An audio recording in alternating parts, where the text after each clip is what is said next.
Hello students, today we will discuss about 25 expected MCQ question of microeconomics. तो उसके बाद हम मैक्रो इकोनॉमिक्स के बारे में भी डिस्कस करेंगे। तो 25 क्वेश्चन है। अगर आपके 25 क्वेश्चन ठीक हो जाते हैं तो आपकी पोजीशन एक्सीलेंट। अगर 22 24 होते हैं तो दैट्स इज वेरी गुड। अगर 15 to 19 होते हैं तो गुड। तो आगे भी सिमिलरली क्राइटेरिया है। तो क्वेश्चन शुरू करने से पहले हम आपको बताना चाहते हैं कि अगर आप क्वेश्चन का आंसर देते हैं तो उसके लिए आप वीडियो को बीच में पॉज करके अपने आंसर को सोच सकते हैं और सोचकर अपने आंसर को दे सकते हो और उसके अकॉर्डिंग अपना क्राइटेरिया देख सकते हैं कि आपकी तैयारी कितनी है। तो सबसे पहले हम स्टार्ट करते हैं। First question, income effective negative but more than substitution effect in case of. तो इनकम इफेक्ट नेगेटिव है और मोर देन सब्सटीट्यूशन इफेक्ट है, तो वो किस केस में होगा? Option A inferior good, option B गिवन good, option C substitutions good और ऑप्शन डी वेबलन गुड। तो फ्रेंड्स इसमें हमारा राइट आंसर होगा गिवन गुड्स। गिवन गुड्स में जो सब्सटीट्यूशन इफेक्ट है वो होगा। Option 2, Engel curve represent the relationship between which of the following. तो एंजल कर्व है वो किसके बीच में रिलेशनशिप को शो करता है? Option A income and demand of goods, option B income demand and supply, option C income and demand for food, option D income effect and substitution effect. तो friends इसमें हमारा राइट आंसर होगा income and demand for food, option number C, income and demand for food. Option question number 3, Gossen first law. Gossen का first law क्या है? तो इसमें हमारे ऑप्शंस हैं law of equi marginal utility, law of diminishing marginal utility, option C law of marginal utility, option D law of demand. तो जो friends इसमें हमारा राइट आंसर है B, law of diminishing marginal utility. और law of जो equi marginal utility है वो Gossen का सेकंड लॉ है। Question number 4, the slope of PPC is the production possibility curve का स्लोप है वो कैसा होता है? Increasing marginal rate of transformation, option B decreasing marginal rate of transformation, option C increasing marginal rate of substitution और option D decreasing marginal rate of substitution. तो जो production possibility curve है तो उसका जो स्लोप है वो है option A, increasing marginal utility of transformation. तो इंक्रीजिंग है वो हमारी इंक्रीजिंग है। तो हमारा पीपीसी में फर्स्ट ऑप्शन आएगा। Question number 5, demand for rare luxury car is example of. जो रेयर लग्जरी कार है उसकी डिमांड कौन सा एग्जांपल आएगा? तो इसमें ऑप्शन है Veblen effect, option B bandwagon effect, option C रेटरेज effect, option D soap effect. तो इसमें जो हमारा रेयर लग्जरी कार, एक तो लग्जरी कार होती है तो रेयर लग्जरी कार हमारा आएगा ऑप्शन डी में स्नोब इफेक्ट। तो now next question is which statement is the correct regarding Samuelson relevant preferred theory. तो जो सैमुअल्सन है रिवर्स थ्योरी के अकॉर्डिंग उसकी कौन सी स्टेटमेंट ठीक है? Option A Samuelson and Marshall law of demand RP theory, option B Samuelson theory is strong theory, option C both A and B और option C none of the above. तो हमारा right answer आएगा इसमें option number C, both A and B, दोनों ही theory वो है, दोनों स्टेटमेंट ठीक है। Question number 7, income elasticity of demand for the necessary good is. जो इनकम इलास्टिसिटी ऑफ डिमांड है वो नेसेसरी गुड में कौन सी होगी? तो इसमें हमारे ऑप्शन है income elasticity more than 0, income elasticity less than 0, income elasticity more than 0 and less than 1 और option number D income elasticity of demand is less than more than 1। तो इसमें जो हमारा ऑप्शन आएगा वो है C, income elasticity of demand is less than more than 1, less than 1। Option number 8, according to modern economy shape of long term average cost curve. तो average curve जो होता है इस मॉडर्न इकोनॉमी में long term average cost curve होती है। तो L shape, option B U shape, option C saucer shape और option D B both A and B. तो इसमें जो हमारा राइट आंसर आएगा वो है A, option number A L shape. जो मॉडर्न इकोनॉमिस्ट होती है, जो उसमें मार्जिनल कॉस्ट होती है, वो हमारी यू शेप होती है। उसके बाद हमारा next question number 9, which cost curve also known as planning curve. कौन से कर्व को हम योजना वक्र भी कहते हैं? Question number option number 1 long run marginal cost, short term average cost, long run average cost. Option number D short term marginal cost curve. तो इसमें जो हमारा राइट आंसर आएगा प्लानिंग कर्व का लॉन्ग रन एवरेज कॉस्ट। तो long run average cost को हम planning curve यानी योजना वक्र भी कहते हैं।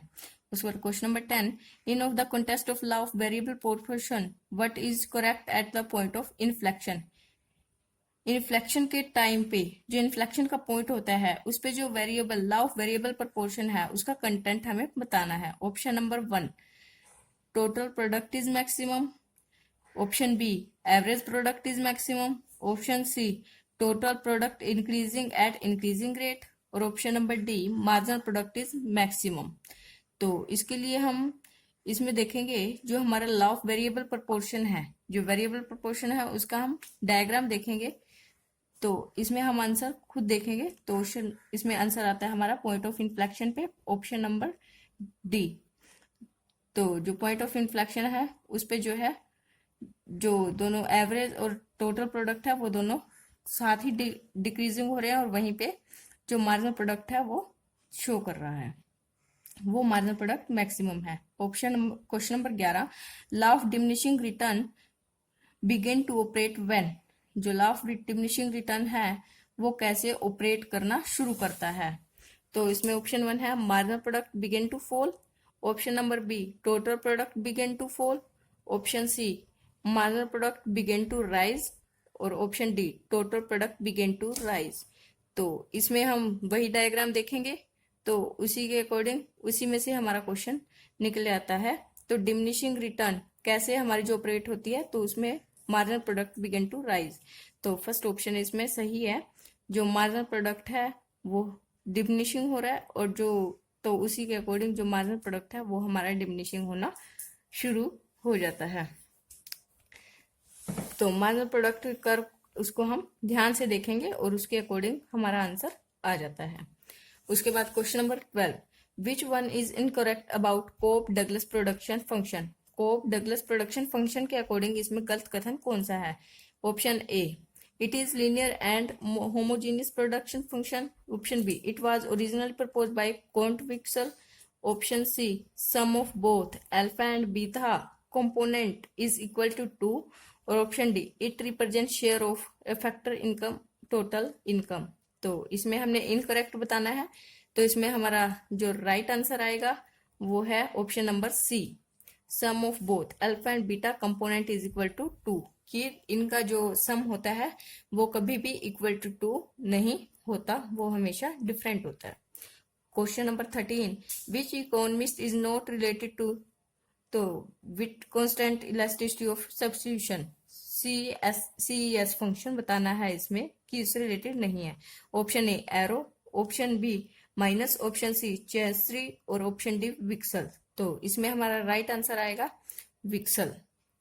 जो विक्सल आएगा वो इसी ES जो फंक्शन इकोनॉमिस्ट से रिलेटेड नहीं है इसमें, तो आंसर डी इज करेक्ट।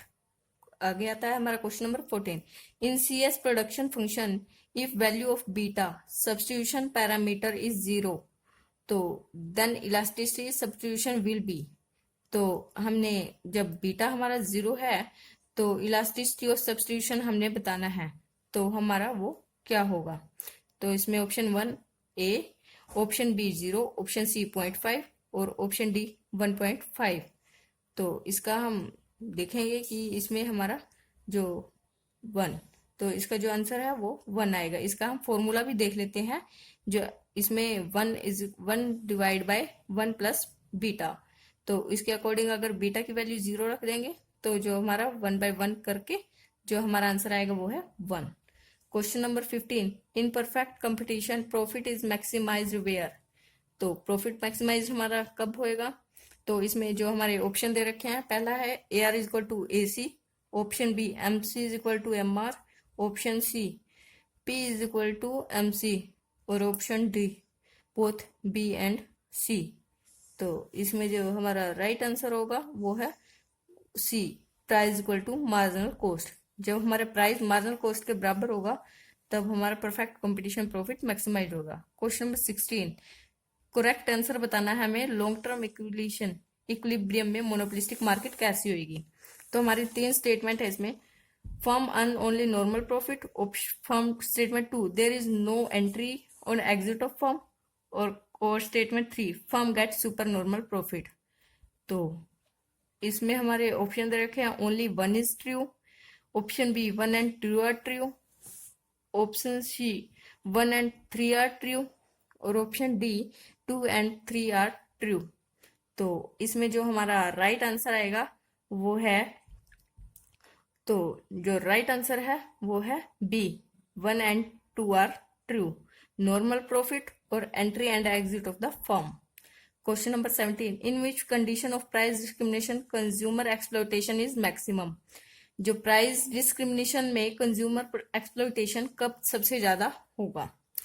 तो इसमें ऑप्शन है first degree price discrimination, option B second degree price discrimination, option C third degree price discrimination, and option D same exploitation in all condition. सभी condition में exploitation same होगा। तो इसमें जो हमारा राइट आंसर है वो है ए, फर्स्ट डिग्री का प्राइस डिस्क्रिमिनेशन होएगा। तो इसमें जो प्राइस एक्सप्लॉयटेशन है वो कंज्यूमर का सबसे ज्यादा होता है। तो नेक्स्ट क्वेश्चन है हमारा 18, a monopolist will wish sell more quantity in which market when demand is. जब डिमांड कहाँ, जब डिमांड ज्यादा करने की इच्छा कब होती है। तो इसमें option 1 more elastic, option B less elastic, option C unitary elastic, option D all of the above. तो इसमें हमारा तो मोनोपोलिस्टिक की जो सेल है वो कब होएगी ज्यादा, जब लेस इलास्टिक मार्केट होएगी। तो जब डिमांड लेस इलास्टिक होएगी तो वहां पे मोनोपोलिस्टिक इच्छा करता है कि उसकी जो सेल है वो ज्यादा से ज्यादा हो। Option number 19, main aim of predatory dumping is. Predatory तो डंपिंग 3 टाइप्स के होते हैं, तो उसी में एक है हमारा प्रिडिक्टरी डंपिंग। तो इसमें हमारा आएगा increasing cut throat competition, option B increasing non price competition, option C increasing sale in other market with high profit, option D derived out the competitors from market. तो मेन एम क्या होएगा, predatory dumping. Predatory dumping का मतलब, तो इसमें से हमारा main M होता है, तो राइट आंसर रहेगा हमारा D, derived out the competitor from market, कि मार्केट में से हमें कंपिटिटर्स को ड्राइव्ड आउट करना होता है। तो अगर हम कंपिटिटर्स को बाहर कर देते हैं तो वो हमारा प्रीडेटरी डंपिंग का मेन एम कंप्लीट हो जाता है। Question number 20, objective discriminatory monopoly maximize. Discriminatory monopoly का मैक्सिमाइज ऑब्जेक्टिव क्या होता है, सेल को इंक्रीज करना, only profit, both sale and profit, and option number D none. तो इसका जो हमारा राइट आंसर आएगा वो है option number C, both and sale and profit, sale और प्रॉफिट दोनों को इंक्रीज करना। Question number 21, cartels aim to maximize. तो जो कार्टल्स होते हैं उनका मेन क्या होता है, सब ऑप्शन है share of the output of member, option B individual profit, option C goodwill of the members, और ऑप्शन डी वो है हमारा इंडस्ट्री प्रॉफिट। तो कार्टल्स का जो मैक्सिमाइज करना क्या है, तो इसमें हमारा जो ऑप्शन आएगा वो है D, industry profit. Industry profit को मैक्सिमाइज करना कार्टल्स का एम होता है। Option number 22, advertisement is common. कौन सी मार्केट में एडवर्टाइजमेंट करना कॉमन होता है। तो option 1 monopoly, option B oligopoly, और ऑप्शन सी वो है हमारा परफेक्ट कंपटीशन, और फोर्थ हमारी जो स्टेटमेंट है वो है मोनोपोलिस्टिक कंपटीशन। तो इसमें हमारे ऑप्शन दे रखे ए में 1 एंड 3, बी में 2 एंड 4, सी में 1 to 4, और डी में हमारा है ओनली 4। तो इसमें जो हमारा राइट आंसर आएगा वो है डी। तो कॉमन एडवर्टीजमेंट करना वो है हमारा आंसर है डी, ओनली 4, मोनोपोलिस्टिक कंपटीशन। जो मोनोपोलिस्टिक कंपटीशन है उसमें एडवर्टीजमेंट करना सबसे ज्यादा कॉमन फैक्टर माना जाता है, ताकि हम अपनी जो मार्केट है उसमें प्रॉफिट और सेल दोनों को मैक्सिमाइज लेवल तक लेकर जा सकते हैं। तो उसमें एडवर्टीजमेंट करना कंपलसरी माना जाता है अपने प्रॉफिट और सेल को मैक्सिमाइज करने के लिए। Question number 23, in the given diagram which segment show the supply curve of the producer. Producer का सप्लाई कर्व कौन से सेगमेंट में शो कर रहा है? तो इसमें हमारे ऑप्शन है A B, option B A to D, और ऑप्शन सी है हमारा बी सी, और ऑप्शन हमारा डी है वो है बी डी। तो इसमें जो हमारा ऑप्शन आएगा वो है बी एंड डी। तो बी और डी, बी से लेकर डी के बीच में जो है वो हमारा क्या है, वो हमारा शो कर रहा है सप्लाई कर्व ऑफ प्रोड्यूसर। जो प्रोड्यूसर का सप्लाई कर्व है वो बी से लेकर डी में आता है। क्वेश्चन नंबर 24, बार्टन डेनोपली मार्केट, जो मार्टर डिओपली मॉडल है वो किसके ऊपर बेस्ड है? तो इसमें सबसे पहले ऑप्शन है price decision, option B output decision, और ऑप्शन सी बोथ, और ऑप्शन डी है हमारा नन। तो इसमें से हमारा क्या आएगा, बार्टर डिओपली मॉडल है, डिओपली जो मॉडल है बार्टर का, तो उसमें जो क्या शो करता है, तो इसका दोनों दिखाएंगे हम, प्राइस डिसीजन या आउटपुट डिसीजन। तो इसमें वो शो करता है प्राइस डिसीजन को। प्राइस डिसीजन को डिओपली मॉडल में बार्टर के शो किया जाता है। 25 क्वेश्चन है, in Cournot duopoly model at stable equilibrium. Stable equilibrium में जब टोटल आउटपुट 2/3 प्रोड्यूस किया जाता है टोटल का, then each of the producer will produce. जो प्रोड्यूसर है तो वो कितना प्रोड्यूस करता है? तो जब 2/3 प्रोड्यूसर प्रोड्यूस कर रहे हैं तो वो कितना टोटल का कितना प्रोड्यूस करेंगे? तो इसमें ऑप्शन 1 है 1/4 of the total output, option B 1/3 total output, C है 1/2 ऑफ द टोटल आउटपुट, और ऑप्शन डी है 2/3 ऑफ द टोटल आउटपुट। तो इसमें जो हमारा राइट आंसर बनेगा, तो अगर वो 2/3 करता है तो जो प्रोड्यूसर है वो कितना प्रोड्यूस करेगा? बी ऑप्शन है इसका 1/3 of the total output. Total output का 1/3 पार्ट करेगा। अब हम माइक्रो इकोनॉमिक्स के 25 क्वेश्चन हमने डिस्कस किया। नेक्स्ट वीडियो में हम मैक्रो इकोनॉमिक्स के 25 एक्सपेक्टेड एमसीक्यू क्वेश्चन करेंगे, जिससे हमारी प्रिपरेशन अच्छे से हो सकती है।